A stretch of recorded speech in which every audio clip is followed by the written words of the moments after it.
오늘 예배에 오신 여러분들을 환영하고 축복합니다. 저희 예배에 앞서서 잠깐 기도하고 나아갔으면 좋겠습니다. 오늘 갑자기 따뜻한 날씨 후덥지근하다가 비가 갑자기 예상치 않게 쏟아지게 되면서 우산을 갖고 나가지 않다가 좀 당황스러운 상황을 맞이했습니다. 삶도 이런 것 같습니다. 다 계획하고 오늘 이런 날일 거라고 생각을 하면서도 갑자기 내린 비에 아무것도 할 수 없는 게 우리의 모습입니다.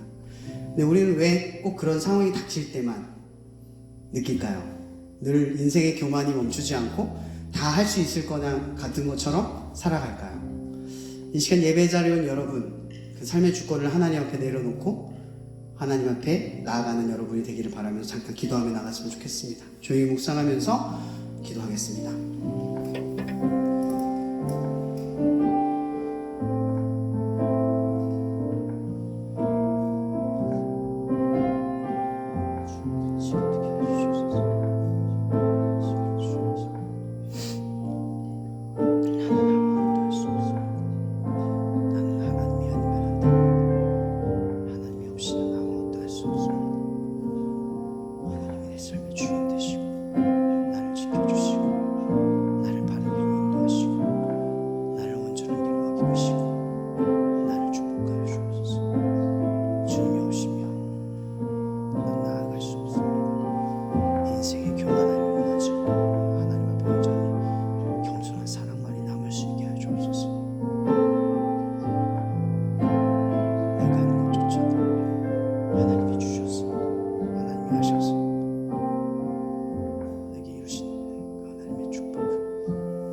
오늘 사도신경과 함께 예배를 시작하겠습니다.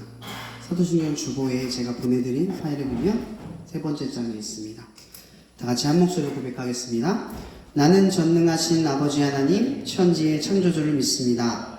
나는 그의 유일하신 아들 우리 주 예수 그리스도를 믿습니다. 그는 성령으로 잉태되어 동정녀 마리아에게서 나시고 본디오 빌라도에게 고난을 받아 십자가에 못 박혀 죽으시고 장사된 지 4일 만에 죽은 자 가운데 다시 살아나셨으며 하늘에 오르시어 전능하신 아버지 하나님 우편 앉아 계시다가 거기로부터 살아있는 자와 죽은 자를 심판하러 오십니다. 나는 성령을 믿으며 거룩한 공교회와 성도의 교제와 죄를 용서받는 것과 몸의 부활과 영생을 믿습니다. 아멘. 그럼 지난 주가 부활주이시죠?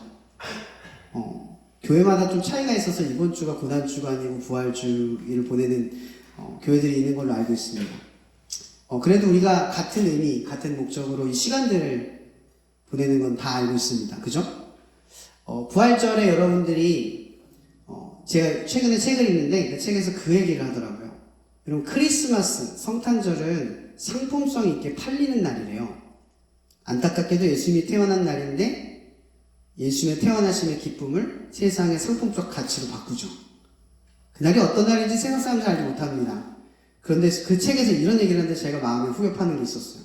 근데 이상하게도 부활절만큼은 상품성으로 개발이 되지 않는다. 왜일까요? 부활은 죽음이라고 하는 선명한 어둠이 짙게 깔려있기 때문입니다. 여러분 세상이 아무리 우리를 흉내내도요 부활을 흉내내지 못합니다. 이 시간 이거 가지고 우리가 찬양하며 나갔으면 좋겠습니다. 우리 하늘보다 높으신 사랑 찬양 나가겠습니다.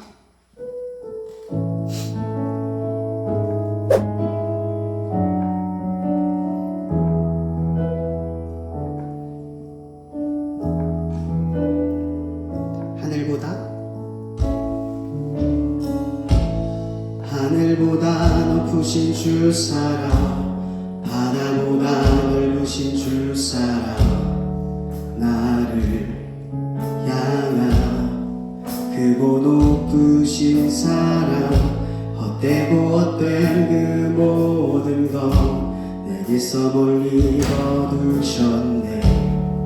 나의 수치 찬양되어 하늘보다 높으신 주 사랑, 바다보다 넓으신 주 사랑, 나를 향한 크고 높으신 사랑, 헛되고 헛된 그 모든 건 내게서 멀리 거두셨네. 나의 수치 찬양되었네. 영원히 감사드리리 주님의 은혜, 날 찾아주신 그 사랑, 오 주님 내 전부 사랑해요 경배해요. 나 주 위에 살리 영원토록 신실하신 주 사랑을 전하. 하늘보다 높으신 주 사랑, 바다보다 넓으신 주 사랑, 나를 향한 크고 높으신 사랑, 헛되고 헛된 그 모든 것 내게서 멀리 거두셨네. 나의 수치 찬양되었네. 영원히 감사드리리 주님의 그 은혜, 날 찾아주신 그 사랑, 오 주님 내 전부 사랑해요 경배해요. 나 주 위에 살리 영원토록 신실하신 주 사랑을 전하리. 하나님께서 세상을 사랑하사 독생자를 주셨으니 믿는 자는 영생을 얻으리. 하나님께서 세상을 사랑하사 독생자를 주셨으니 믿는 자는 영생을. 하나님께서 세상을 사랑하사 독생자를 주셨으니 믿는 자는 영생을 얻으리. 하나님께서 세상을 사랑하사 독생자를 주셨으니 믿는 자는 영생을 얻으리. 난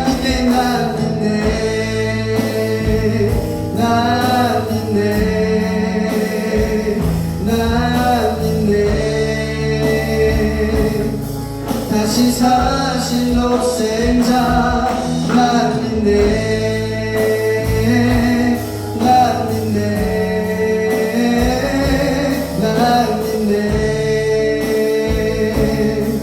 다시 사신 독생자 난 믿네.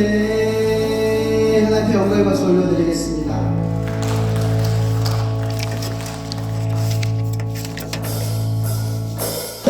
이 시간 박수 치면서 여러분도 항상 동행하시고 내가 모르는 순간에도 우리와 함께 하시는 그 주님을 기쁨으로 고백하며 나아갔으면 좋겠습니다. 내가 매일 기쁘게 술래의 길에 가는 주의 팔이 나를 안보하니요. 내가 주의 큰 복을 받는 참된 비결은 주의 영이 함께. 다시 한번 내가 매일 기쁘게 술래의 길에 가는 주의 팔이 나를 안보하니요.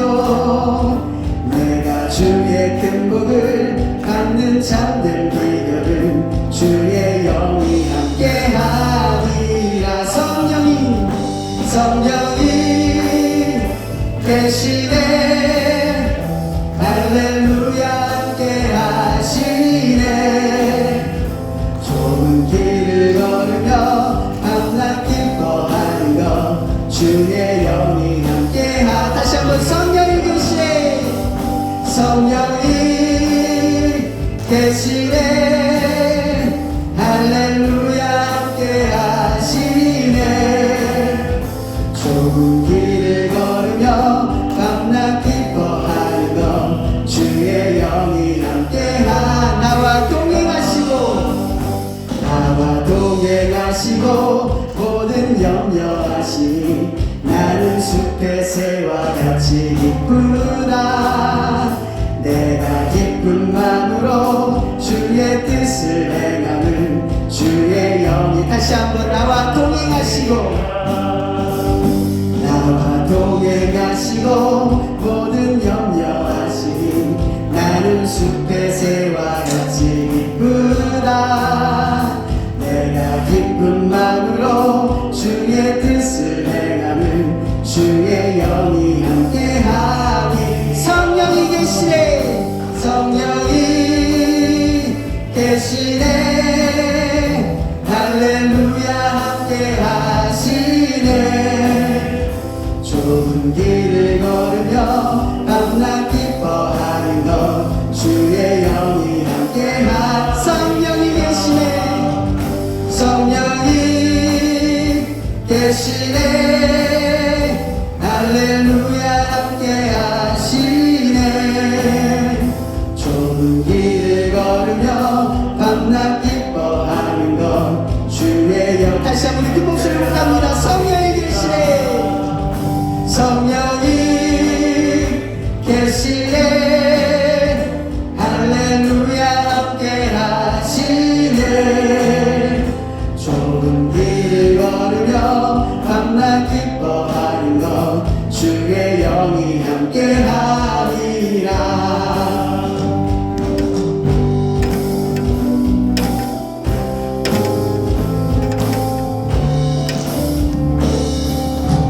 네, 앞에 영광의 박수 올려드리겠습니다.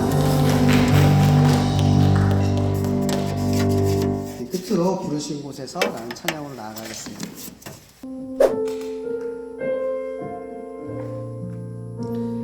여러분 부르신 곳은 특별하거나 대단하거나 내가 혹시 준비되어 있거나 하는 장소가 아닙니다.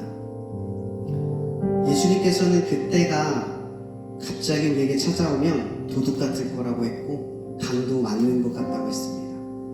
만약 여러분의 삶의 가장 마지막 성취 이제 여기만 하면 끝나는 그때에 하나님이 부르시면 어떻게 하시겠습니까? 여러분 부르신 곳은 어쩌면 네 하고 갈 수 있는 때를 의미하는 건지도 모릅니다. 중요한 장소, 특별한 장소, 특별한 위치가 아니라 그럴 만할 때 하나님은 여러분들을 어떠한 장소로 올리시는 게 아니라 어떠한 때로 준비시키시는 줄 믿으시기 바랍니다. 시간 고백을 할 때는 하나님 내가 그런 부르신 곳에서 갈 수 있는 능력과 힘, 결단과 용기 이것들을 갖출 수 있게 해달라고 고백하며 나갔으면 좋겠습니다.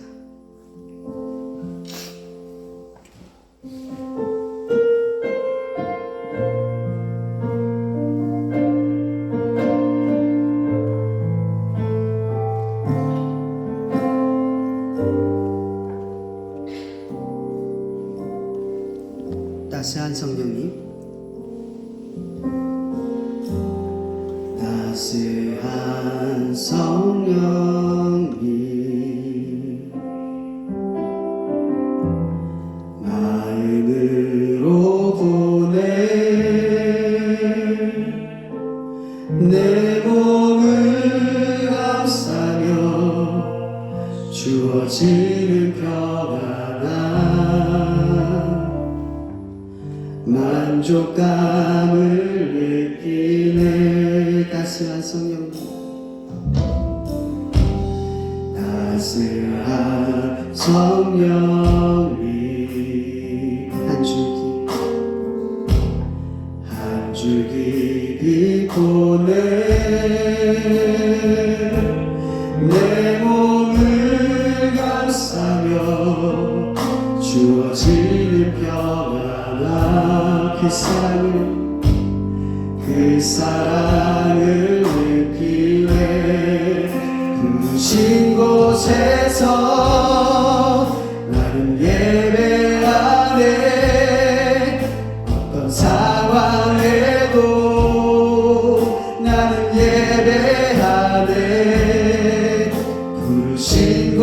곳에서 나는 예배하네. 어떤 상황에도 나는 예배를 다시 한번 고백해볼까요? 따스한 성령님, 따스한 성령님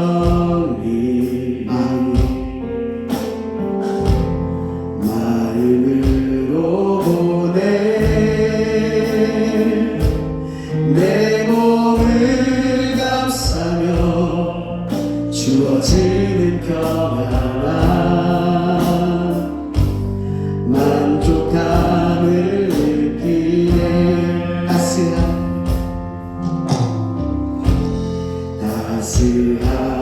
성령님 한 줄기 빛 보내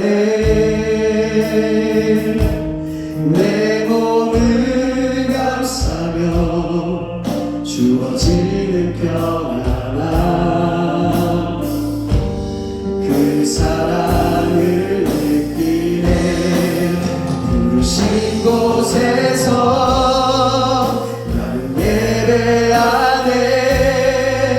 어떤 상황에도 나는 예배하네.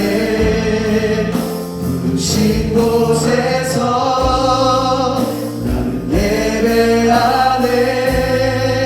어떤 상황에도 나는 예배. 내가 걸어갈 때 길이 되고 살아갈 때 삶이 되는 그곳으로 예배하네. 내가 걸어갈 때 길이 되고 살아갈 때 삶이 되는 그곳에서 예배하네. 부르신 곳에서 나는 예배하네. 어떤 상황에도 나는 예배하네.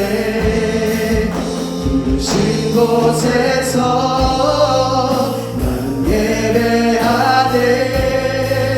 어떤 상황에도 나는 우리 목소리만 고백하겠습니다. 부르신 곳에서 부르신 곳에서 나는 예배하네. 어떤 상황에도 나는 예배하네.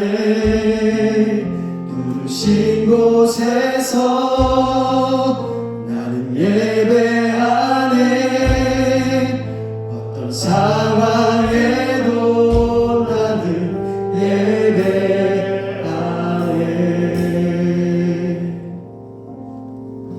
대표 기도로 기도해 주시겠습니다.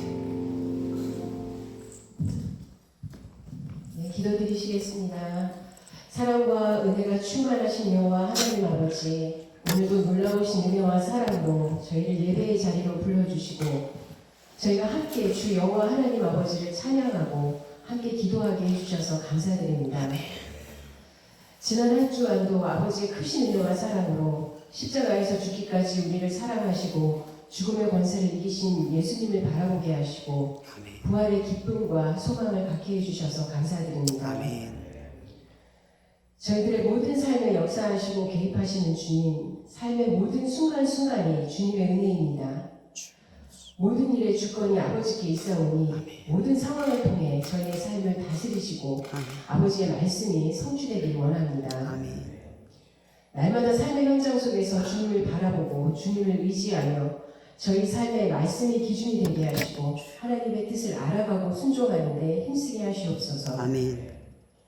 오늘도 이 자리에서 함께 예배드리는 한 사람 한 사람을 기억하시고 만나주시고 축복하셔서 육체에 아픔이 있는 친구에게는 치유와 회복의 역사가 있기를 원하며 마음이 힘들고 상한 친구에게는 위로와 소망이 되어주시며 삶이 무겁고 고단한 친구에게는 주님 주시는 지혜와 능력으로 극복해낼 수 있는 힘을 허락해 주시옵소서. 단일 세우신 목사님에게 항상 영육간의 강건함을 허락하셔서 주셔서 주님 말씀 전하는데 넘치는 능력과 기쁨이 있게 해주시옵소서. 예배를 위해 헌신하는 자들을 늘 기억하시고 축복해 주셔서 헌신의 기쁨을 누리게 해주시옵소서. 지금 이 자리에 많은 사람이 모이지 않았다고 해서 이 자리가 소중하지 않고 귀하지 않은 것이 아닙니다. 아버지께서 이 자리에 뜨겁게 살아서 역사하실 줄 믿습니다. 오늘도 저희가 함께 하시는 하나님의 은혜를 기대하고 지극히 높고 존귀하신 하나님께 영광 돌리는 시간이 되길 원합니다. 우리 주 예수 그리스도 이름으로 기도드리옵나이다. 아멘.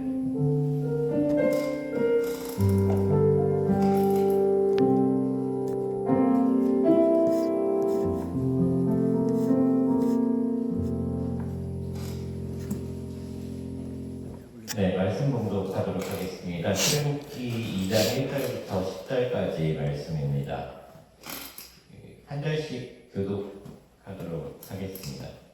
제가 먼저 1절 읽도록 하겠습니다. 레위 가족 중 한 사람이 가서 레위 여자에게 장가들어 그 여자가 임신하여 아들을 낳으니 그가 잘생긴 것을 보고 석 달 동안 그를 숨겼으나 더 숨길 수 없게 되매 그를 위하여 갈대 상자를 가져다가 엽청과 나무진을 칠하고 아기를 거기 담아 나일 강가 갈대 사이에 두고 그의 누이가 어떻게 되는지를 알려고 멀리 섰더니 바로의 딸이 목욕하러 나일강으로 내려오고 시녀들은 나일강가를 거닐 때에 그 갈대 사이에 상자를 보고 시녀를 보내어 가져다가 열고 그 아기를 보니 아기가 우는지라 그가 그를 불쌍히 여겨 이르되 이는 히브리 사람의 아기로다. 그의 누이가 바로의 딸에게 이르되 내가 가서 당신을 위하여 히브리 여인 중에서 유모를 불러다가 이 아기에게 젖을 먹이게 하리이까. 바로의 딸이 그에게 이르되 가라 하매 그 소녀가 가서 그 아기의 어머니를 불러오니 바로의 딸이 그에게 이르되 이 아기를 데려다가 나를 위하여 젖을 먹이라. 내가 그 삭슬 주리라. 여인이 아기를 데려다가 젖을 먹이더니 그 아기가 자라매 바로의 딸에게로 데려가니 그가 그의 아기를 데려다 그가 그의 이름을 부사라 하되 이는 내가 그를 위해서 본전에서 말하리라. 아멘. 네, 목사님 말씀 드리겠습니다. 네, 오늘 말씀의 제목은요, 믿음은 운이 아니다. 네, 예전에 말씀 카드 보시면 많죠. 말씀 카드. 예전에 말씀 카드를 나누는데 어떤 분이 그러는 거예요. 이건 타로 카드처럼 뽑기 같다. 뽑기 운 같다. 그렇게 사람마다 차이는 있겠지만 저는 그렇게 생각하지 않았습니다. 그걸 운으로 뽑은 것이 아니라 사실 엄연히 말하면 성경에 있는 모든 말씀은 여러분들에게 다 지침이 되고 찔림이 되고 또 인도가 되고 가르침이 됩니다. 어떤 말씀을 받아들이든 마찬가지죠. 어떤 인생의 계획이든 어떠한 사소한 것이든 여러분 운이라는 건 그냥 우연히 주어진 것을 의미하지만 이 모든 섭리가 하나님의 계획 가운데 있다고 믿는 사람들에게는 그 말씀 쿠키를 뽑는 것조차도 하나님의 계획이라고 바라볼 수 있습니다. 하지만 중요한 건 그것만 보지 않는다는 거죠. 그걸 통해서 본다는 거예요. 이게 핵심인 거죠. 타로 카드를 통해서 뽑기는 그것만 보고 사는 거예요. 운명은 정해졌잖아요. 근데 말씀을 통해 세상을 보는 거예요. 왜냐면 말씀의 대부분은 여러분들에게 이렇게 될 것이다. 너는 그런 인간이다. 끝이다. 이게 아니죠. 내가 널 통해 역사할 것이다. 가라. 해라. 이거죠. 그러니까 말씀은 통해라. 타로카드 이렇게 세상에 이치해 있는 것들은 정돈이 돼 있다는 겁니다. 이 마치 인생이 어떤 카드를 뽑아서 그 카드를 뽑자마자 운처럼 딱 결정되는 것이 아니라 이런 말씀, 내가 오늘 이런 것도 있잖아요. 오늘 말씀을 읽고 싶은데 성경을 딱 폈는데 우연히 딱 펴졌어요. 마치 오늘 이 말씀처럼 살아야 될 것 같은 운 그렇게 느끼지 마세요. 그걸 통해 보는 거죠. 이것만 있는 게 아니라는 거예요. 하지만 그것도 하나님의 계획이라는 거죠. 그걸 보게 하신 이유가 있는 거죠. 그것이 제가 오늘 말씀을 정리한 이유입니다. 믿음은 운이 아닙니다. 제가 꼭 이야기를 해드리고 싶어요.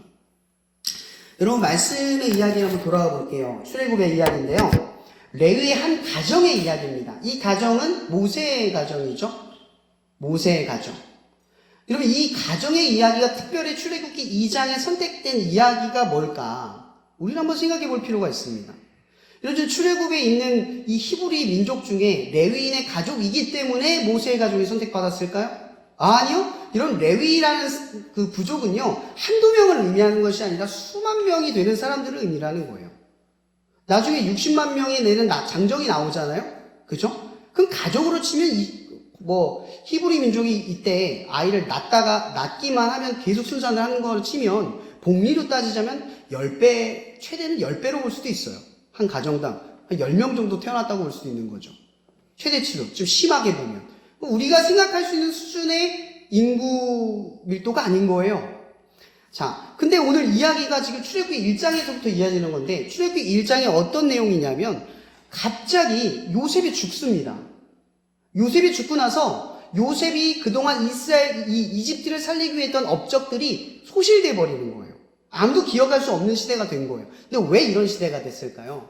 갑자기 그런 게 아닙니다. 이건 역사적 이야기예요. 뭐냐면 이 당시, 그러니까 요셉이 있었을 때의 당시에 이집트는 바로 좀 피부가 하얀 이집트인들 있죠. 그 이집트인들이 대다수의 민족을 다루고 있었어요. 근데 요 시기에 어떤 일이 벌어졌냐? 까무잡잡한 피부를 가진 소수 민족이 이집트를 집권하기 시작을 한 거예요. 그러니까 이집트를 집권하는 이 소수 민족이 다수 민족에 대한 경계심이 얼마나 컸겠어요. 그래서 오늘 이 이야기가 나오는 거예요. 갑자기 히브리인을 바로왕이 미워한 게 아니라 바로왕이 히브리인들, 그러니까 다수의 민족을 두려워하는 왕이 등극했다는 뜻입니다. 근데 그 왕이 등극할 때 요셉의 업적이 당연히 사라질 수밖에 없는 거예요. 나라가 이렇게 있다가 이렇게 뒤집혔으니까. 어찌됐든 지금 이야기의 출발점은 뭐냐면 요셉이 죽고 나서 히브리 민족이 이제 미움을 받기 시작을 하는 거예요. 근데 그냥 미움만 받고 있느냐? 그게 끝이 아니죠. 여러분, 출애굽, 이 히브리 민족이 이 당시에 어느 땅에 가 있었어요? 애굽 땅에 갔는데 고센 땅에 가 있었어요. 왜 고센 땅을 선택했죠? 요셉이 왜 바로에게 수많은 좋은 땅 중에 고센 땅을 선택했을까요? 목축. 근데 목축 때문인데 자기 민족을 뭐라고 하냐면 당신들이 우리를 혐오하는 일을 하는 사람들입니다. 이러면서 구분을 지은 거예요. 그러니까 요셉은 애초에 총리로서의 가족, 명품 가족, 로열티를 갖고 있는 가족이 아니라 애초에 약속의 민족을 꿈꾸고 자기 가족을 고센 땅에 갖다 뒀다는 거예요. 그러니까 지금 요셉이 죽고 나서 요셉의 업적이 깡그리 사라진 이유가 뭐겠어요? 그가 총리로서의 권력을 남기지 않았다는 거예요. 소망이 어디 있어서? 약속에 있기 때문에. 왜냐면 하나님께서 계속 언급하는 이 창세기를 읽어보시면요, 축복만 있는 게 아니에요. 축복 뒤에 뭘 얘기하냐면 하나님께서 별과 같이 모래와 같이 많은 민족을 준대요. 후손을 주신대요. 그리고 뒤에 가면 너희가 애굽 땅에서 40년 동안 노예 생활을 한 뒤에 내가 약속의 땅으로 인도해 내리라. 이 얘기를 꼭 하세요. 이게 복을 주시자마자 이 얘기를 반복하세요. 우리 이 뒤에 부분을 잘 안 보는 것 뿐이에요. 이 뒤에가 뭐예요? 약속인 거예요. 왜 그렇게 하는지는 모르지만 앞에 이 아브라함과 이삭과 야곱이 경험했던 그 역사를 통해서 몇백 년 뒤에 일을 믿게 하시는 거예요. 반드시 그 일이 필요한 거죠, 하나님께서. 제가 지난주에 말씀을 드렸을 때 이 이야기 기억할 거예요. 여러분, 인생이 가진 꿈보다 하나님의 계획은 커요. 하나님의 계획은 여러분의 인생을 넘어서는 계획으로 세우려고 하는 거예요. 고작 잘 먹고 잘 사는 인생을 만들려고 하는 게 아니에요. 하나님의 영원한 계획에 여러분의 삶을 함께 꿈꾸게 하시는 거죠. 내 몸에 갇혀 있는 게 아니라 내 몸 이상, 우리가 알고 있는 연대를 넘어선, 우리가 많이 살면 120세죠? 그 120세를 넘어선 그 계획에 내가 사용되고 있는 거예요. 거기에 역사의 흔적 중에 하나로 쓰임받고 있는 거죠. 대단한 인생들을 살고 있는 건데 우린 잘 몰라요. 고작 먹고 사는 게 꿈이에요. 고작 취업하는 게 꿈이에요. 고작 집 사는 게 꿈이에요. 그게 아니라는 거죠. 하나님은 그런 인생으로 우리를 짓지 않았다는 거예요. 그러니까 이 요셉이 총리가 되어서도 삶의 이 앞전에 총리가 되기 전에 그를 이끌었던 13년의 시간들이 이 요셉을 총리로서의 꿈으로 만족할 수 없는 하나님의 계획을 꿈꾸는 자로 만들었다는 거예요. 그래서 요셉은 어떻게 하냐면 고센 땅에 자기의 가족을 둔 거예요. 이 고센 땅은 이집트인과 섞이지 않는 곳, 구별되어 있는 삶을 살 수 있는 곳이라는 겁니다. 중요한 건 뭐냐면 지금 이 출애굽기 1장, 2장에 갑자기 고난이 닥쳤잖아요. 고난이 닥쳐요. 근데 고난이 닥치자마자 성경에 무슨 일이 있냐면 바로 이 이집트에 있는 이 애굽에 있는 히브리 민족이 하나님께 부르짖습니다. 그제서야 부르짖기 시작을 해요. 많은 사람들이 하나님께 부르짖어요. 왜 부르짖냐면 핍박이 너무 고통스럽고 힘들어서, 도저히 살기가 너무 힘들어서 하나님을 찾기 시작을 합니다. 이게 중요한 거예요. 하나님을 드디어 찾기 시작해요. 뭐가? 민족이 찾기 시작한다는 거죠. 하나님은 지금 민족으로 끌어내려고 하시는 거예요. 근데 더 희한한 건 뭔지 아세요? 하나님을 부르짖게 만든 과정을 한번 보셔야 돼요. 보세요. 처음에 이 애굽 땅에 히브리 민족이 있었어요. 그리고 왕권이 바뀌고 난 다음에 이 히브리 민족을 이 애굽 왕이 두려워하잖아요. 이제 방책을 써요. 죽이기로 마음을 먹어요. 첫 번째 무슨 일을 벌이자면 시파대를 보내서 어떻게 해요? 아들이 낳으면 죽이라고 하고 딸이 낳으면 살리라고 이야기를 해요. 근데 이 신파들이 말을 안 들어요. 이런 보세요. 애굽 땅에서 제일 무서운 사람은 바로예요. 근데 성경에 뭐라고 표현된 줄 아세요? 그들이 여호와를 경외함으로 라고 표현을 해요. 그러니까 바로 왕이 특별한 권세와 치세 속에 있었음에도 불구하고 그 가운데 뭘 두려워하는 사람들이 있었다고요? 여호와를 두려워하는 사람들이 있다는 거죠. 취업이 안 될까봐, 꿈이 이루어지지 않을까봐, 남들처럼 안 될까봐, 시험에 못 붙을까봐 두려워하는 사람도 있는데 누군가는 여호와를 두려워하는 마음으로 그 준비의 과정을 거치는 사람들이 있었다라는 거예요. 모두가 두려움에 사로잡혔지만 누군가는 그 두려움이 자기의 목적에 이루어지지 않을까봐가 아니라 하나님에 대한 경외심, 거기에 있었다는 겁니다. 바로 이 경외심을 가진 자를 통해서 하나님이 조금씩 바꿔가기 시작을 해요. 그 다음에 어떤 일이 벌어져요? 이제 이 신파들이 말을 안 들어요. 그 다음에 이 바로왕이 머리를 써요. 나일강에 아들을 던지라 이야기를 해요. 여러분 이거는요 무식하게 죽여라 이 뜻이 아닙니다. 나일강이 뭐 어떤 강이에요? 이집트의 가장 중요한 강이죠. 그럼 이 강은 뭘 상징하겠어요? 풍요를 상징하는 거죠. 이 풍요를 상징하는 이 강은 신의 강인 거예요. 그러니까 나일강의 아기, 히브리인의 아기를 던진다는 얘기는 신께 바친다 이 의미예요. 그럼 생각을 해보세요. 60만 명이 남자예요. 거기에 10배면 600만 명일 텐데 잘못해서 아기를 던지라고 하면 어떤 사람이 한두 명은 괜찮겠지만 그 수많은 사람들이 버리면 그 가만히 있겠어요? 폭동이 일어나겠죠. 그러니까 여기에 뭐를 대입하냐? 신적인 개입을 하는 거예요. 이거 너희들 때문이야. 그러니까 다쳐. 이런 식으로 강요를 한 거예요. 나일강에 던져요. 이게 오늘 출애굽기 2장 전의 이야기입니다. 바로 이 출애굽기 2장의 이야기가 왜 이 이야기가 이렇게 펼쳐지는지를 살펴보려고 하는 거예요. 자, 보세요. 저는 이런 질문을 해봅니다. 지금 출애굽 이 히브리 민족이 수많은 아기들이 죽고 있는 이 현장 속에서 수많은 사람들이 하나님을 부르짖는다고 성경은 표현하고 있어요. 근데 왜 모세의 가정만 특별히 이 역사에 기록이 됐을까요? 모세가 특별해서가 아닙니다. 모세의 가정이 선택을 받을 만한 특별한 지점이 있었다는 거예요. 바로 제가 이 이야기를 하는 겁니다. 자, 보세요. 히브리 민족의 수많은 사람들이 자기가 닥친 핍박을 바라보면서 하나님께 부르짖습니다. 그죠? 부르짖어요. 근데 아무것도 안 해요. 여러분, 믿음은 운이가 아니에요. 시간이 지나면 해결되겠지. 내가 열심히 기도하면 해결되겠지. 이루어지겠지. 그럼 믿음은 운이 아닙니다. 이건 종교가 아니에요. 우리가 믿는 건. 수많은 사람들이 하나님을 두려워해요. 이 세상에 대한 핍박을 두려워하면서 하나님께 기도해요. 지나가겠지. 가만히 있어요. 누군가는 행동을 한다는 얘기입니다. 그게 바로 오늘 출애굽기 2장의 이야기예요. 보세요. 모세의 누이가 누구죠? 미리암입니다. 그의 어머니 요게벳. 그 혹시 요게벳의 노래, 연평한 씨의 노래 들어본 적 있으시죠? 거기 보면은 노래에 그 이스트 왕자의 그 애니메이션을 담잖아요. 마치 요게벳이 눈물을 흘리고 그거를 강가에 놓으면 떠내려가서 그게 갑자기 바로왕 딸에 딱 더 정착해서 발견되는 막 이 드라마적인 것들을 상상하셨죠? 성경 안 보신 거예요. 성경에 그렇게 안 나와요. 성경에 어떻게 되는지 하면 제가 다시 설명드릴게요. 성경에서는요, 이 모세의 누이가 바로왕의 딸이 목욕하는 곳에다가 그 갈대사 사이에다가 슬쩍 갖다 놉니다. 운이 아니에요. 거기다 계획적으로 놓은 거예요. 그리고 바로의 딸이 발견합니다. 그렇게 모세가 어떻게 돼요? 왕자가 된 겁니다. 여러분 이 사건을 한번 잘 보세요. 지금 히브리 아기들이 죽고 있어요. 그죠? 이걸 안 죽이면 그 엄마도 죽어요. 그 가족이 다 죽는단 말이에요.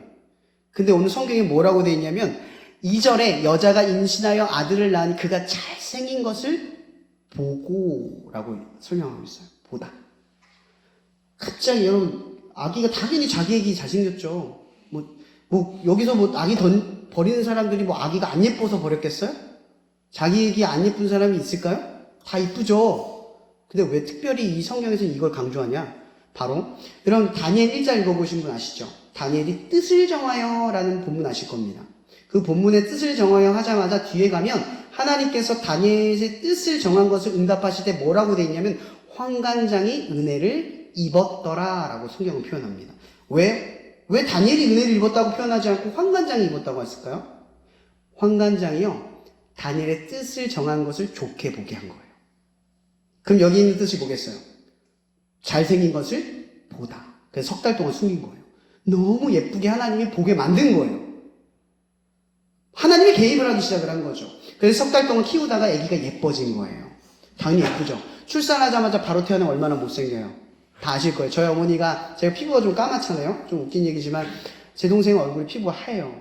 전 검해고 저희 어머니가 그러셨대요. 산부인과에 태어나자마자 첫 애기인데 쳐다드리니까 낳자마자 어머 이게 내 애야? 정말 상처 많이 받았어요. 저희 동생은 또 얼굴이 피부가 하얗다고 예쁘다고 그렇게 또 하시더라고요. 여담이지만 바로 이런 것처럼 아기가 태어나자마자 바로 보면 쭈글쭈글하고 이쁘지 않아요. 조금 지나고 석 달이 지나면 어떻게 돼요? 예뻐져요. 바로 그쯤에 이 미리암이 바로왕의 딸이 목욕하는 곳에 갔다 오는 거예요. 자, 여기서 또 참 포인트. 바로왕의 딸이 지금 목욕하는 곳이 어디죠? 나일강이죠. 왜 갑자기 목욕을 할까요? 물통에 받아놓으면 되잖아요. 그럼 강물에 들어가면 흙탕물이 딥혀요. 또 씻어야 돼요. 왜 굳이 이렇게 해야 할까요? 여러분 아까 제가 뭐라 했죠? 나일강은 제의. 그러니까 뭐예요? 제사를 드리는 곳이죠. 그러니까 이 딸이 왜 간 거예요? 제의. 씻으러 간 거예요. 거룩하게. 성결하게 하게. 그러니까 그 제의의 장소는 바로의 딸이 항상 갔던 곳이라는 거예요. 항상 이 바로의 이 궁중의 사람들이 몸을 정결하기 위해 항상 갔던 곳이 그곳인 거죠. 그곳에서 씻고 있는 거예요. 그러니까 이 미리암이라는 이 모세의 누이는 그곳에서 이 바로의 딸이 씻을 거라는 건 알고 있는 거죠.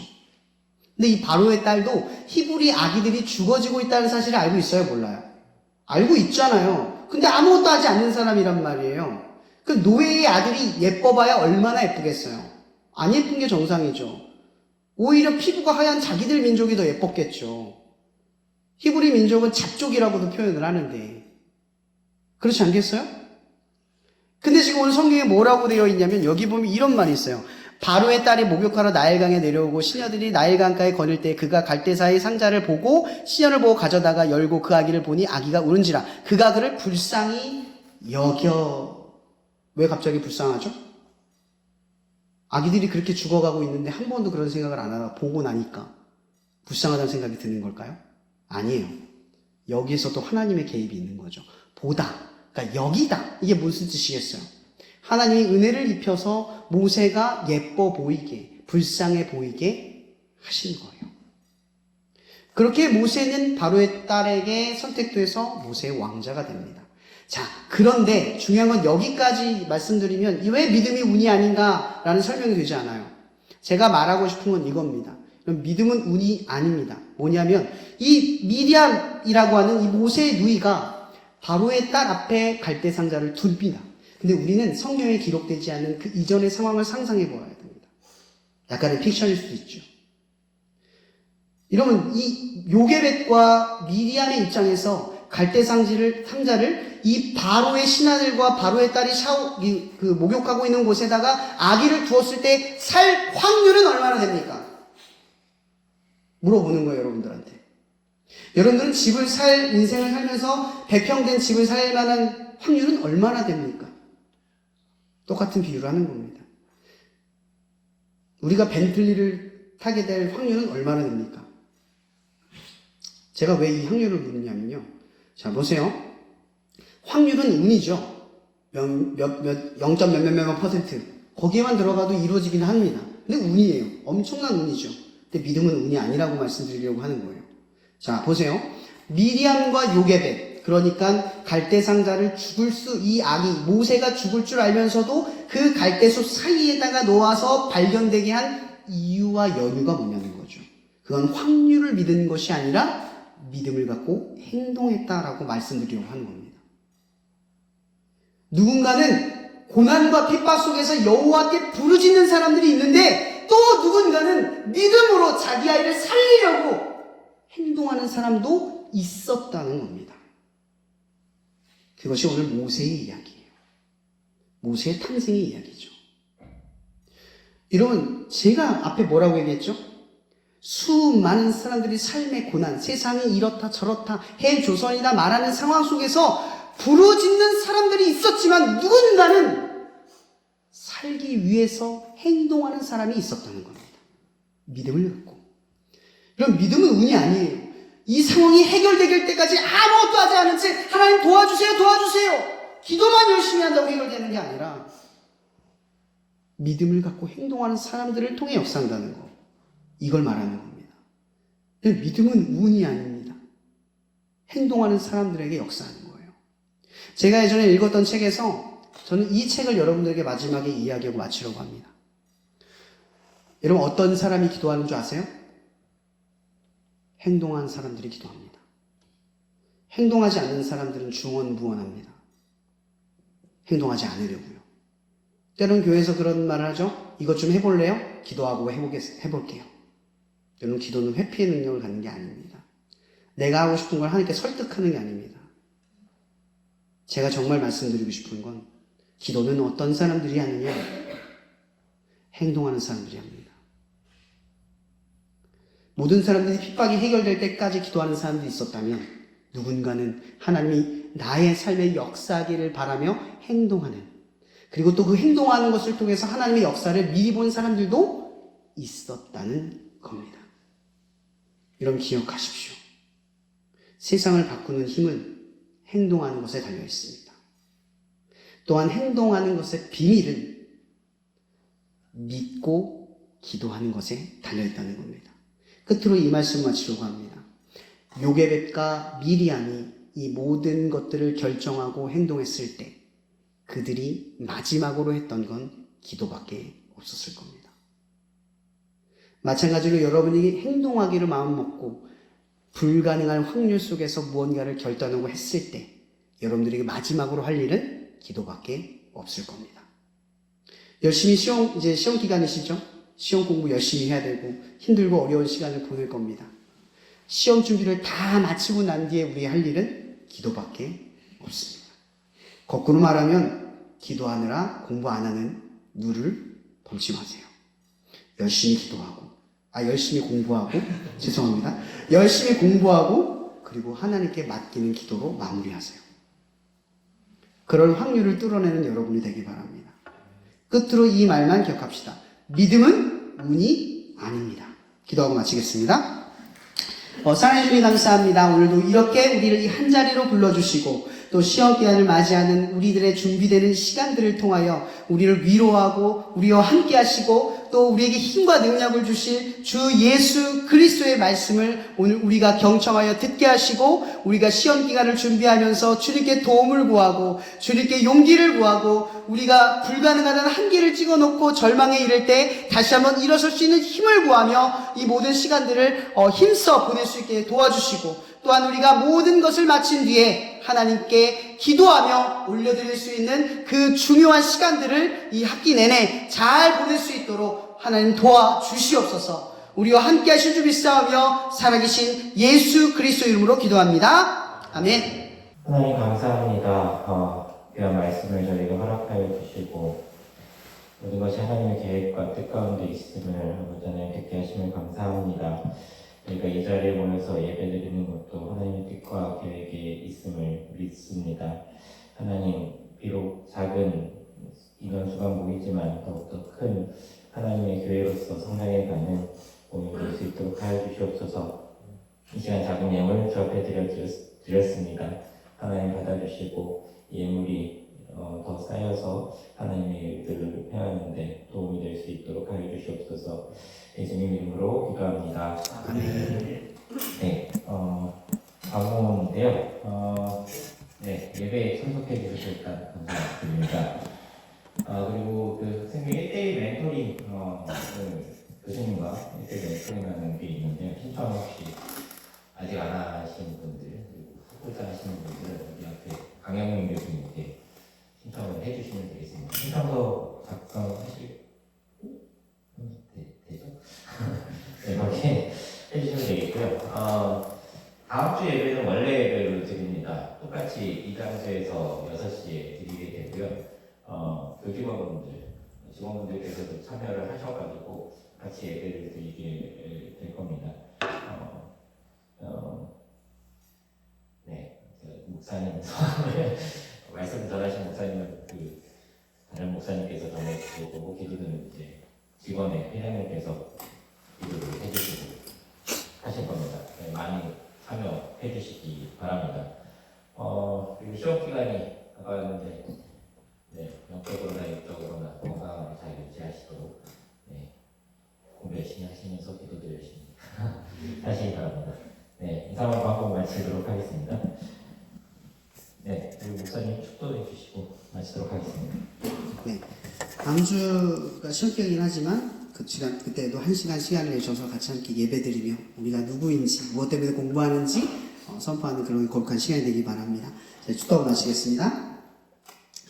우리를 사랑하시는 그 한량없는 하나님의 사랑과 우리가 무엇으로도 갚을 수 없는 측량할 수 없는 그리스도의 은혜와 우리가 힘들고 지칠 때마다 우리의 삶 속에 늘 나와 동행하고 계시고 내 모든 고통과 아픔 속에 그 깊이 관여하셔서 우리를 떨어뜨리지 않으시고 그와 같이 내버려 두지 않으시고 반드시 우리를 찾아오신다고 우리에게 확신을 불어넣어 주실 성령님의 교통 역사하심, 날마다 주의 뜻대로 살아가고자 하는 모든 이들에게 항상 충만하기를 예수 그리스도 이름으로 축원하며 기도합나이다.